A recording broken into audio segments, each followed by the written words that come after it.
The crisp afternoon air was filled with the usual hum of a bustling town square. Families strolled past quaint shops, children laughed as they chased each other around the fountain, and vendors called out their daily specials. It was an ordinary day in a place that prided itself on being a friendly, tight-knit community. But, as is often the case, appearances could be deceiving. Beneath the surface, tensions simmered quietly, waiting for the slightest spark to ignite. Marcus, a tall black man with a confident yet approachable demeanor, walked through the square, nodding politely to those who crossed his path. He carried an air of calm authority, though few in the crowd knew his true identity. To most, he was just another face in the crowd. He liked it that way. Today, he wasn't there for official business, but to enjoy the vibrant energy of the town he loved so much. As Marcus paused to admire a street artist's painting, he became aware of a man glaring at him from across the square. The man, older, with a hardened expression and an air of entitlement, seemed out of place in the cheerful surroundings. His body language spoke volumes, arms crossed, posture rigid, eyes filled with disdain. Marcus felt the weight of the man's stare, but chose to ignore it, hoping that whatever was brewing in his mind would dissipate. But it didn't. The man, whose name was Gerald, took a step closer, his boots crunching on the cobblestones. Gerald was known around town for his short temper and outdated views, though few dared to confront him. He thrived on intimidation, and today he had decided that Marcus was his target. "Hey," Gerald barked, his voice cutting through the lively chatter. The crowd's attention shifted, conversations dying down as curious eyes turned to the unfolding scene. Marcus turned calmly, meeting Gerald's glare with a steady gaze. "Can I help you?" he asked, his tone polite but firm. "You think you can just walk around here like you own the place?" Gerald spat, his voice dripping with hostility. Marcus raised an eyebrow, confused by the man's sudden aggression. "I'm just enjoying the day like everyone else," he replied. "Is there a problem?" "The problem," Gerald snarled, stepping closer, "is people like you thinking you can come into this town and act like you belong here." A murmur rippled through the crowd. Some people shifted uncomfortably, while others looked on with a mix of shock and disbelief. Marcus could feel the tension thickening around them, but he remained calm. "People like me?" Marcus asked, his voice steady. "And what exactly do you mean by that?" Gerald sneered, his face twisting with anger. "Don't play dumb. You know exactly what I mean." The crowd's murmurs grew louder, some people stepping closer as if drawn by the unfolding confrontation. Marcus could feel the weight of their gazes, the unspoken expectations pressing down on him. He knew he had a choice. He could walk away and diffuse the situation, or he could stand his ground and confront the prejudice head-on. Before he could respond, Gerald took another step forward, invading Marcus's personal space. "You don't belong here," he said, his voice low and menacing. Marcus stood his ground, his expression unwavering. "I have every right to be here," he said firmly. "Just like you." Gerald's face darkened, his fists clenching at his sides. "You've got some nerve," he growled. And then, without warning, he swung. The punch came fast, fueled by years of anger and ignorance, but Marcus didn't flinch. The impact sent shockwaves through the crowd, gasps echoing around the square as people stepped back in disbelief. For a moment, everything seemed to freeze. Gerald stood there, breathing heavily, his fists still clenched. Marcus, unshaken, straightened himself and looked Gerald directly in the eyes. "You've just made a big mistake," Marcus said calmly, his voice cutting through the stunned silence. Gerald scoffed, still oblivious to the weight of his actions. "Oh yeah? And what are you gonna do about it?" The crowd's attention was now laser-focused on the two men, the tension in the air almost unbearable. Marcus took a step back, his eyes scanning the faces of the onlookers. And then, with a quiet confidence that silenced even the loudest whispers, he said, "I'm the mayor of this town." Gasps rippled through the crowd, shock and disbelief etched on every face. Gerald's smirk faltered, his bravado crumbling as the realization hit him like a freight train. Marcus didn't look away, his steady gaze holding Gerald accountable for every hateful word, every action that had brought them to this moment. The crowd, now fully aware of who Marcus was, began to shift, their expressions turning from passive spectators to active participants in the unfolding drama. Gerald stumbled back, his face pale. You're lying," he stammered, his voice lacking the confidence it held just moments ago. But Marcus didn't need to say another word. The weight of the truth was written all over his face. Gerald had attacked not just a man, but the leader of the community, someone who had worked tirelessly to make this town a better place for everyone.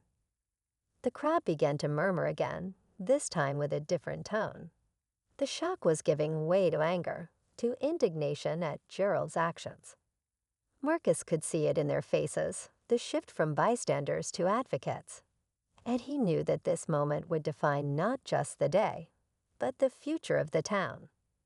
But before anything more could be said, a young woman stepped forward from the crowd, her voice cutting through the chaos. "Is this really who we are?" she asked, her tone sharp and clear. "Is this the kind of behavior we're willing to accept in our town?" Her words hung in the air, a challenge to everyone present.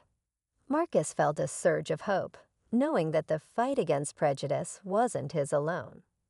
Gerald looked around, his confidence now completely shattered. The crowd's disapproving glares bore down on him, and for the first time, he seemed to realize the magnitude of what he had done. But the story wasn't over yet. Marcus took a deep breath, knowing that the next steps would be crucial. This wasn't just about holding Gerald accountable.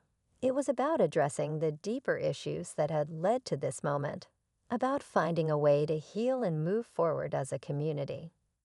And as the crowd waited for Marcus to speak, the air crackling with anticipation, one thing was clear.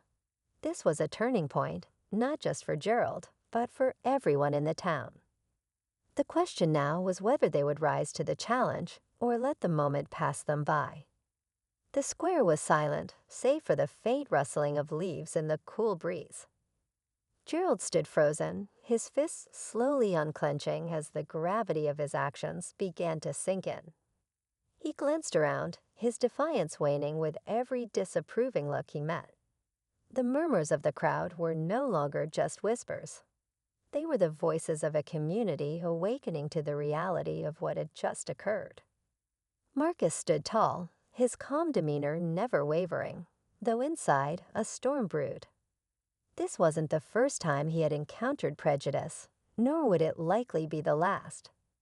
But being mayor had taught him to approach such moments not with anger but with purpose. Every action now mattered, not just for him, but for the people watching, for the community he had vowed to serve. The young woman who had spoken out earlier stepped closer, her determined expression a stark contrast to Gerald's crumbling facade. "This isn't who we are," she said again, her voice steady but filled with emotion. "Mayor Marcus has done more for this town than most of us even realize. And this," he gestured toward Gerald, "this is not how we treat people, let alone our leader." Marcus turned to her, offering the nod of gratitude. Her bravery in speaking up in such a charged moment didn't go unnoticed. It reminded him why he had taken on the role of mayor in the first place, to inspire and empower others, especially in the face of adversity. The crowd began to shift, the tension morphing into a mix of curiosity and quiet resolve. Some people stepped forward, eager to show their support for Marcus, while others hung back, uncertain of what to do next. Gerald, meanwhile, was retreating into himself, his bravado replaced by a hollow silence. But Marcus knew this wasn't just about Gerald. It was about something much larger, an undercurrent of bias and fear that had lingered in the town for far too long. As the crowd began to disperse slightly, Marcus took a moment to collect his thoughts. He wasn't one to grandstand, but he understood the importance of addressing this situation head-on. This wasn't just a confrontation, it was an opportunity, a chance to turn a painful moment into a teachable one. "I want to thank those of you who spoke up today," Marcus began, his voice carrying over the murmurs. "It takes courage to stand against injustice, especially when it's easier to stay silent. This moment isn't just about what happened here. It's about what kind of community we want to be." The crowd quieted, their attention now fully on Marcus. Even Gerald seemed compelled to listen, his face a mix of shame and something deeper, something closer to regret. Some people nodded, while others looked away, their expressions contemplative. It was a start, he thought. Change never came easily, but it began with moments like these. But even as the crowd began to rally around Marcus, he couldn't shake the nagging feeling that this was just the surface of something deeper. Gerald's actions weren't isolated. They were a symptom of an issue that had been festering quietly in the town. And now it was out in the open, demanding to be addressed. Marcus turned back to Gerald, who was now leaning against a nearby lamppost, his shoulders slumped. "Gerald," he said, his tone measured but firm, "I'd like to hear from you. What made you do what you did today?" The crowd held its breath, the tension thick as everyone waited for Gerald's response. He looked up slowly, his eyes meeting Marcus's for the first time since the punch. There was no trace of the anger that had fueled his earlier actions, only a tired, defeated man struggling to find his voice. Gerald started, his voice hoarse. He paused, then tried again. "I don't know. I was angry, I guess. Things haven't been easy for me lately, and I don't know. I saw you, and something in me just snapped." Marcus studied him carefully, his expression unreadable. He could see the cracks in Gerald's facade, the pain and frustration that had been hiding behind his aggression. But sympathy didn't excuse his actions. Gerald needed to understand the weight of what he'd done, not just to Marcus, but to the entire community. "We all face struggles," Marcus said gently but firmly. "But those struggles don't give us the right to take out our frustrations on others, especially not in a way that perpetuates hate and division." Gerald nodded slowly, his gaze dropping to the ground. "I know," he said quietly. "I messed up. I see that now." The crowd began to murmur again, their voices a mix of skepticism and cautious optimism. Marcus knew that words alone wouldn't fix the damage that had been done, but he also believed in the power of accountability and redemption. "Gerald," Marcus said, stepping closer, "if you're willing, I'd like to invite you to have a conversation with me. Not here, not now, but soon. I think we both have things to learn from each other." Gerald looked up, surprised by the offer. "You'd do that? After what I did?" Marcus nodded. "If we want to move forward as a community, we have to be willing to listen to each other. That includes listening to the perspectives we don't agree with, even when it's hard." The tension in the square began to ease, the atmosphere shifting from confrontation to something closer to understanding.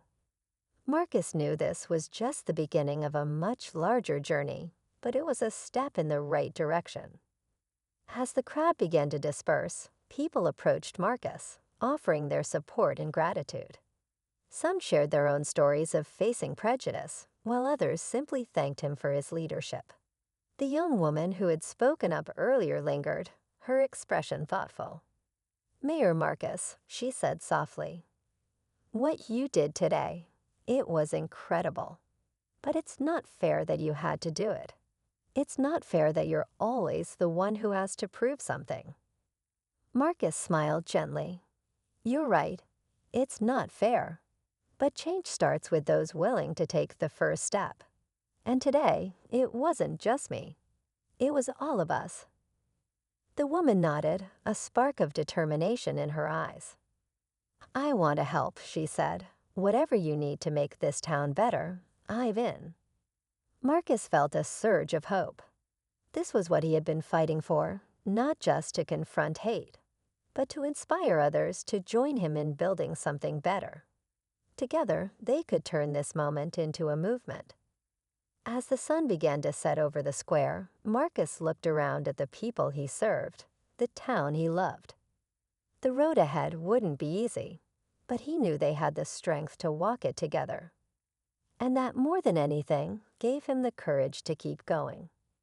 The square had emptied out, leaving only a few stragglers who lingered near the fountain, whispering about what had just transpired. Marcus stood at the center, watching as Gerald shuffled away, his head hanging low. The conversation between them wasn't over, not by a long shot. But for now, it was enough that the confrontation had ended without escalating further. As Marcus walked back toward his office, the weight of the day pressed heavily on his shoulders. His phone buzzed in his pocket, a text from a close friend and city council member, Ava, who had likely heard about the incident. Marcus sighed before opening it. Just heard what happened. Are you okay? We need to talk. He texted back a quick, I'm fine. Let's meet tomorrow, before slipping the phone back into his pocket. He knew Ava would be worried, not just about him, but about the town as a whole. This wasn't the first time they'd had to address underlying tensions, but it felt like the stakes were higher now. The confrontation with Gerald had peeled back a layer of civility, exposing something raw and uncomfortable that Marcus knew couldn't be ignored. As he reached his office, a familiar face was waiting by the door. It was Sarah, the young woman who had spoken out during the incident. Her expression was a mix of determination and nervousness, as if she wasn't entirely sure how to approach him, but knew she had to. Mayor Marcus, she started, straightening her posture. I hope it's okay that I'm here. I couldn't go home without saying something. Marcus gestured for her to follow him inside, offering her a seat across from his desk. Of course, what's on your mind? Sarah hesitated, clasping her hands tightly in her lap. I've lived in this town my whole life, she began. I've always loved it here, but I've also always known there's this undercurrent. People don't talk about it, but it's there. What happened today? It wasn't just Gerald. There are others who think like him. They just don't say it out loud. Marcus leaned forward, his expression serious. I know, he said softly. I felt it too. But change doesn't happen overnight. It takes people willing to stand up and say, this isn't okay. Like you did today. Sarah looked down, her cheeks flushing slightly. I didn't do much, she murmured. I just said what I felt. And that's exactly what we need more of, Marcus replied. People willing to speak up, to challenge the status quo. Change starts with moments like that.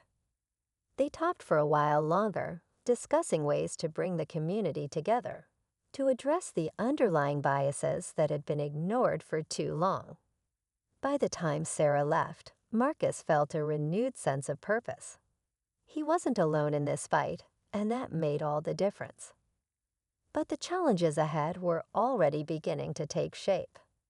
That night, as Marcus scrolled through social media, he saw posts and comments about the incident, some supportive, others filled with vitriol.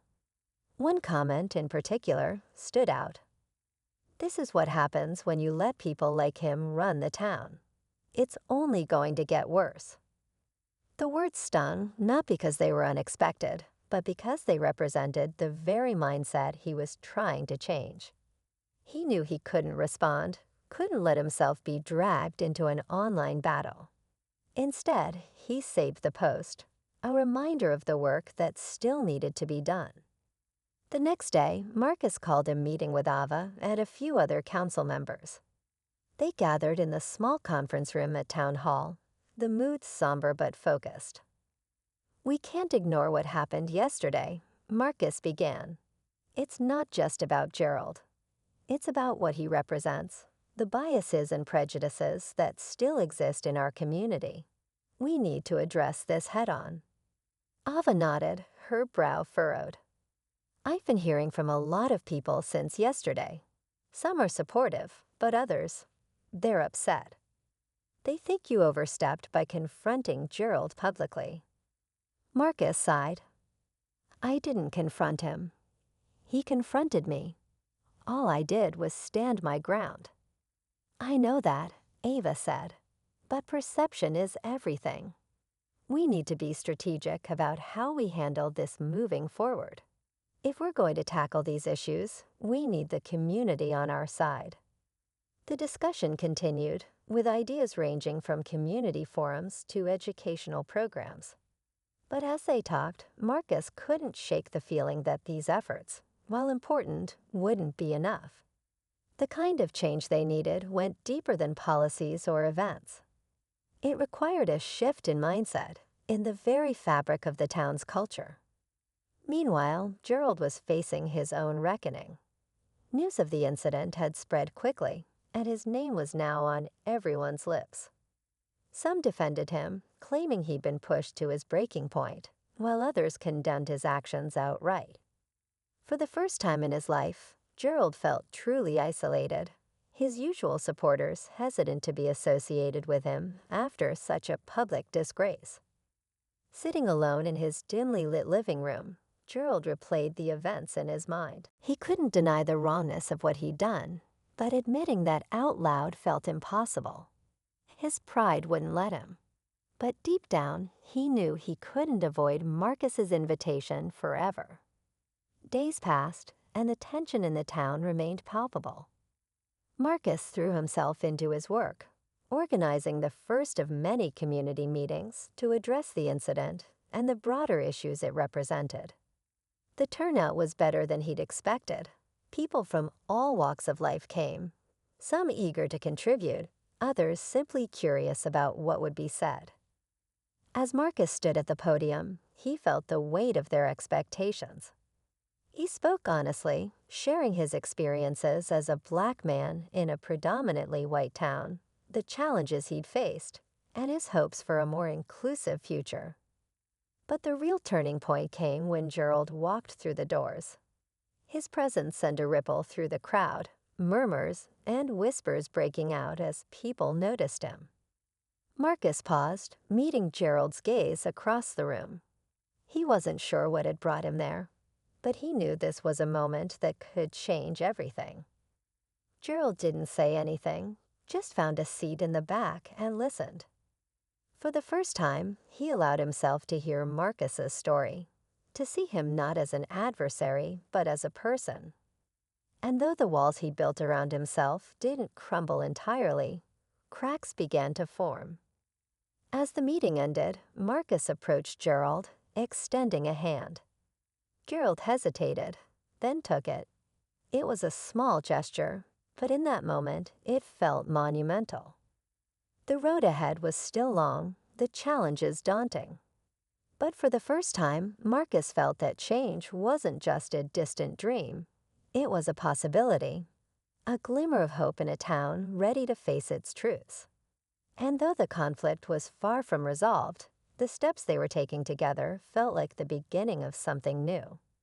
The days following the community meeting were a whirlwind of activity and emotion. Conversations that had been buried for years were finally surfacing. Neighbors who had never exchanged more than polite greetings were now debating fiercely in coffee shops and on street corners. Marcus saw the stirrings of change, but with it came resistance, a pushback from those who felt the town's traditions were being appended too quickly. Gerald's presence at the meeting had been the talk of the town. Some viewed it as a step toward redemption, while others saw it as an empty gesture. For Marcus, it was neither a victory nor a defeat. It was a beginning, one he hoped would lead to something meaningful. But he couldn't shake the sense that something was brewing, a tension simmering just below the surface. The next meeting was scheduled for a week later, and Marcus spent every free moment preparing for it.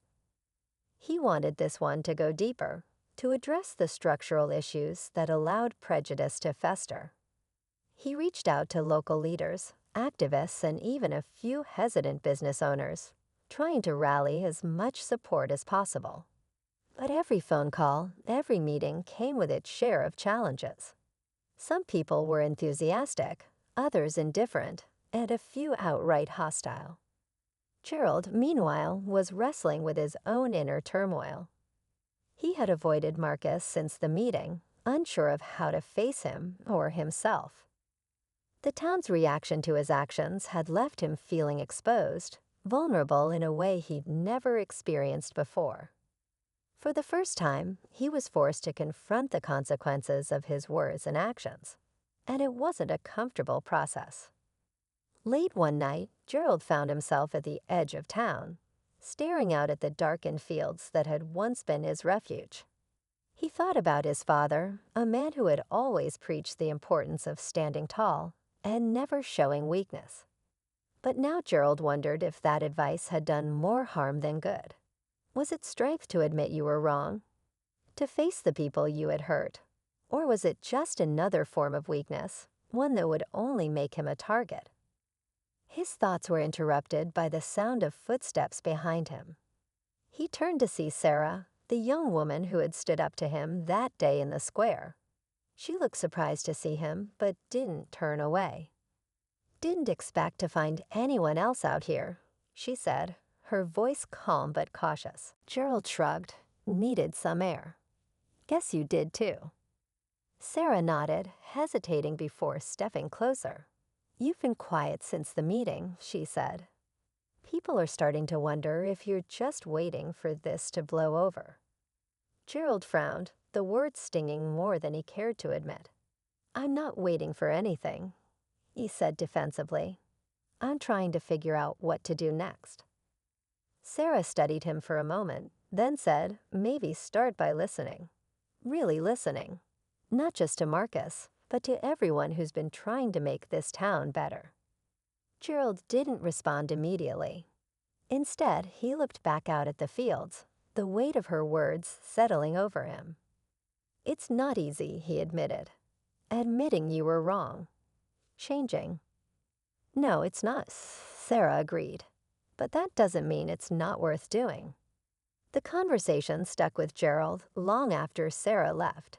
It wasn't the first time someone had challenged him recently, but it was the first time he felt like someone truly wanted him to change, not just to disappear. As the next meeting approached, the town seemed to hold its breath. The tension was palpable, the air thick with anticipation. People whispered about what might happen, whether Gerald would show up again, whether the discussions would lead to real change or devolve into more conflict. On the day of the meeting, Marcus arrived early to set up. The venue was larger this time, a reflection of the growing interest and the growing stakes. He greeted attendees as they trickled in, noting the mix of familiar faces and new ones.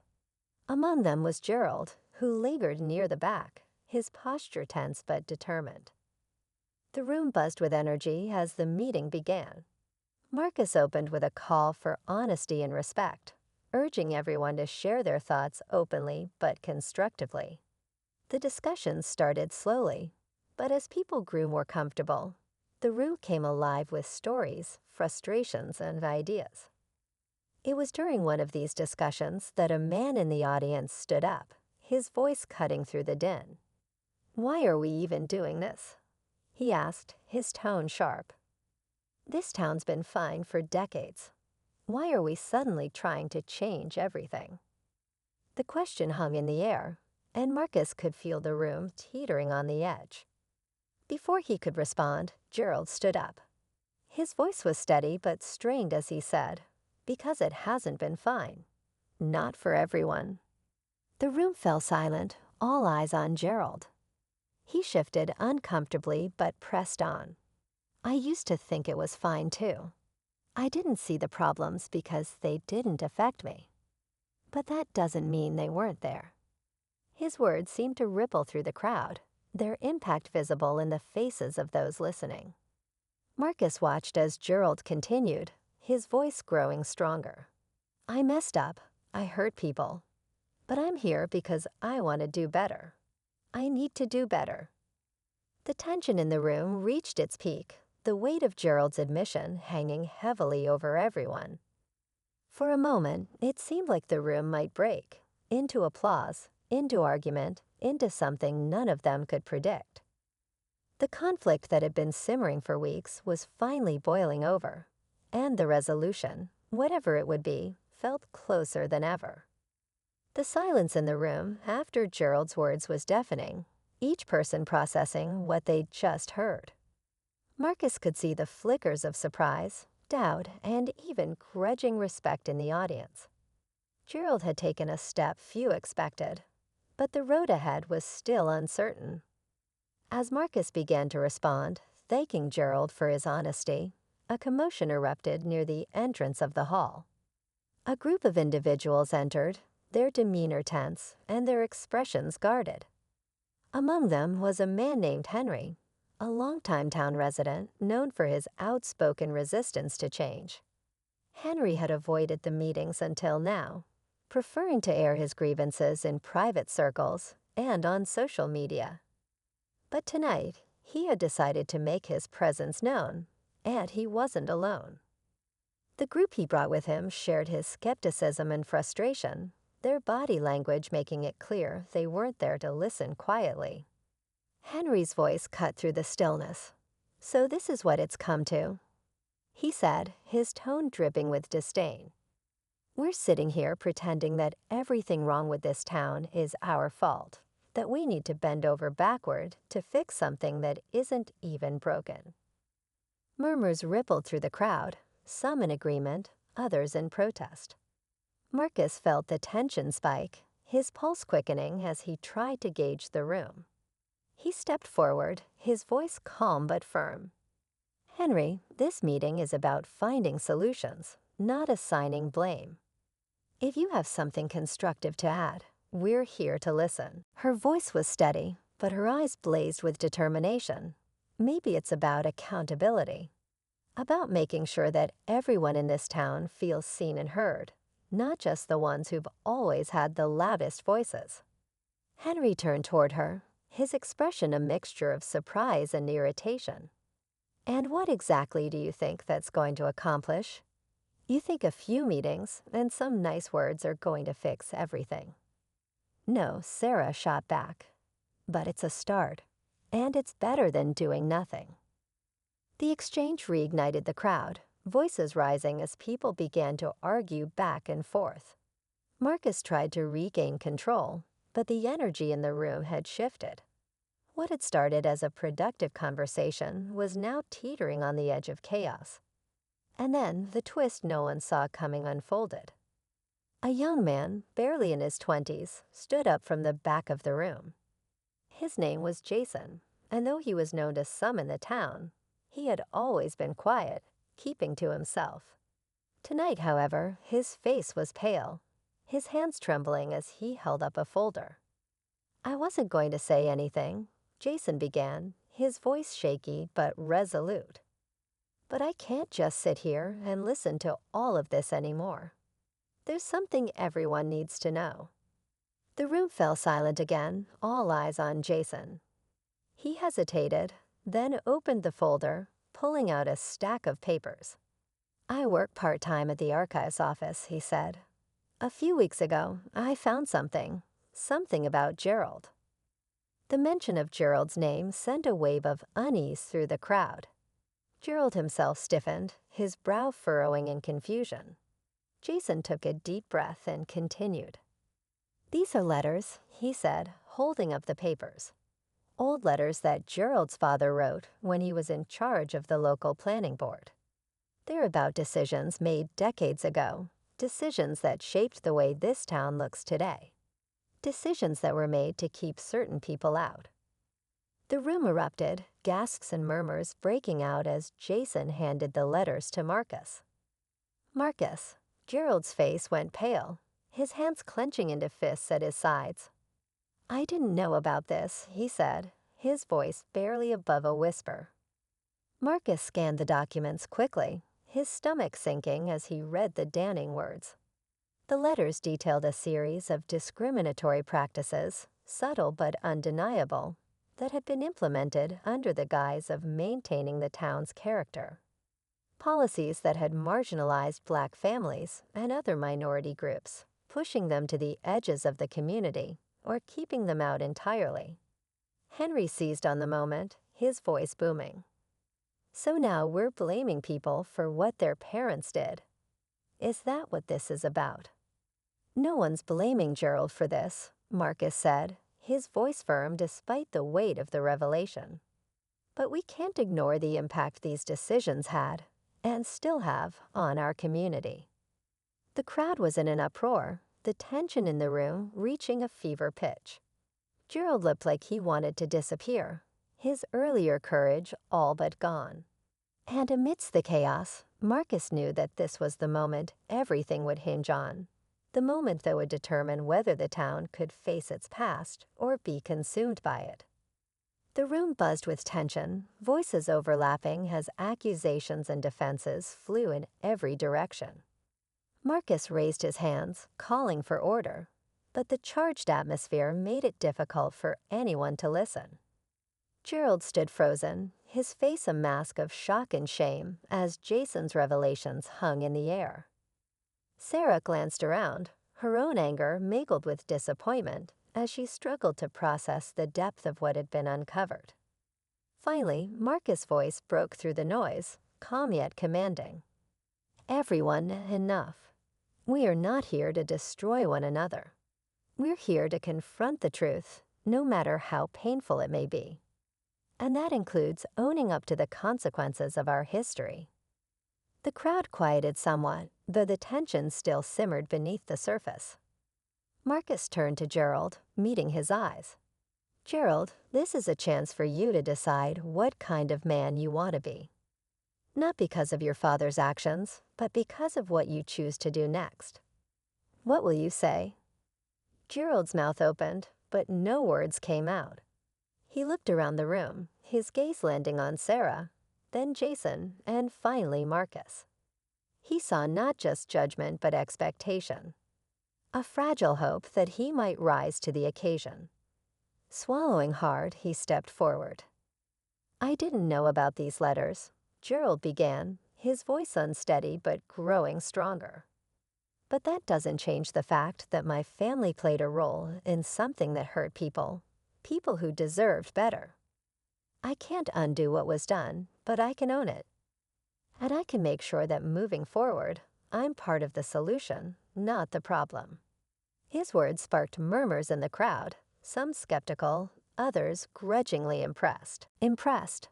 Marcus nodded, sensing that Gerald's sincerity was genuine, if not yet fully earned.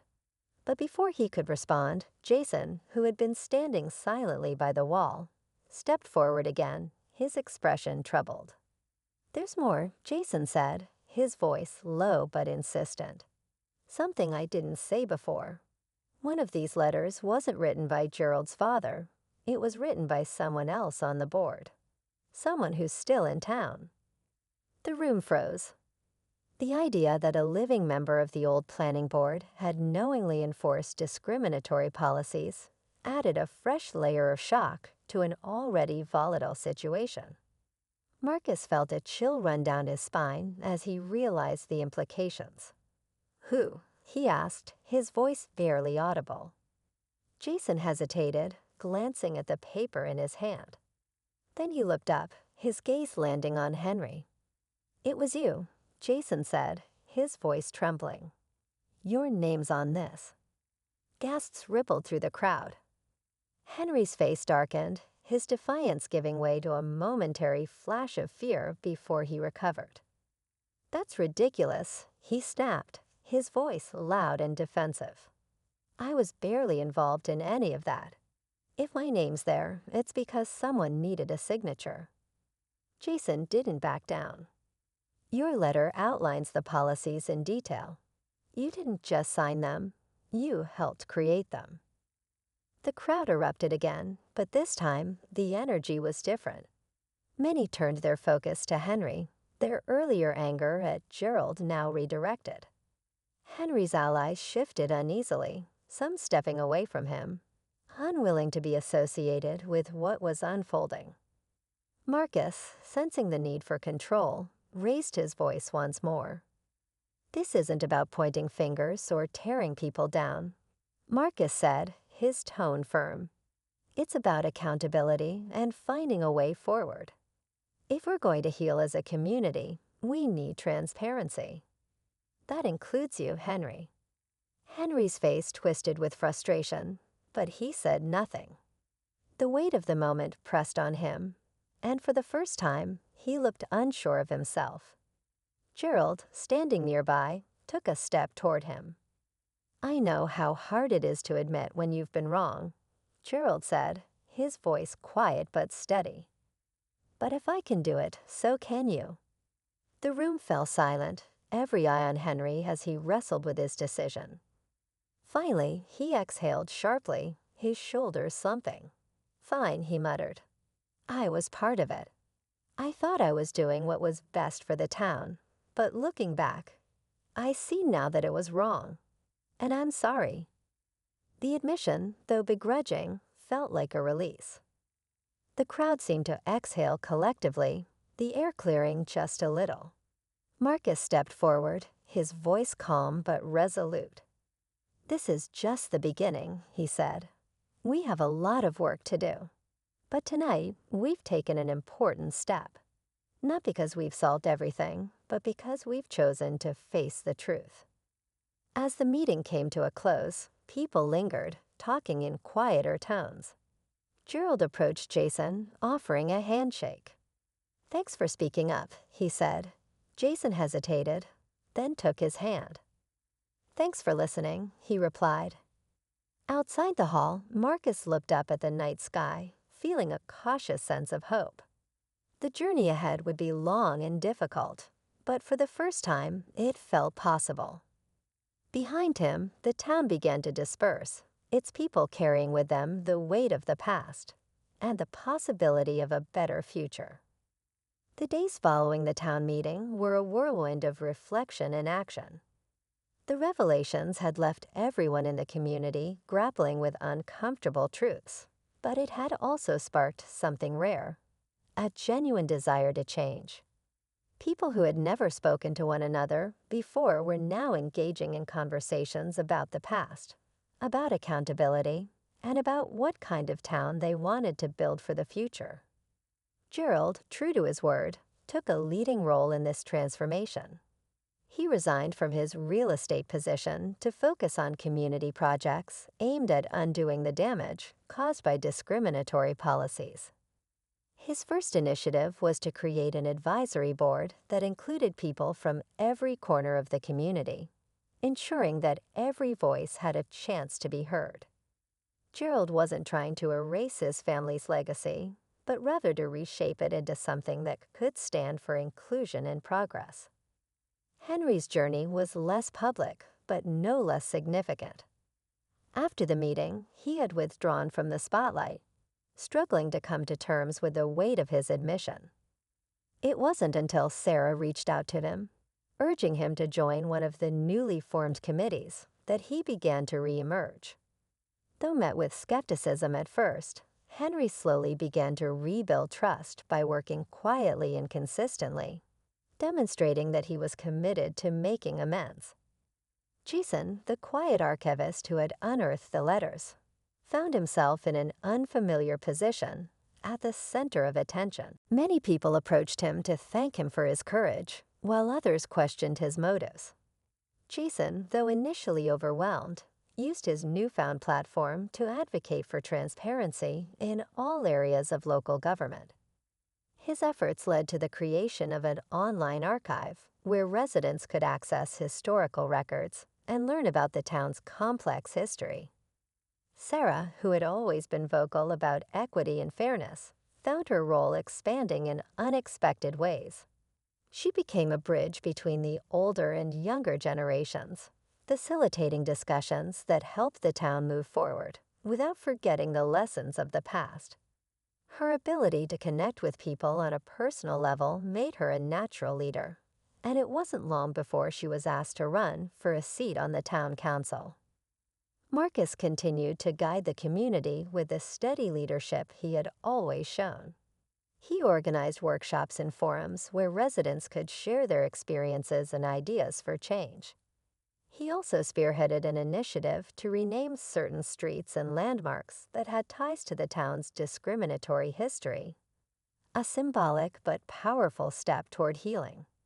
Marcus knew that progress would be slow and that not everyone would be satisfied, but he also believed that each small step was a victory.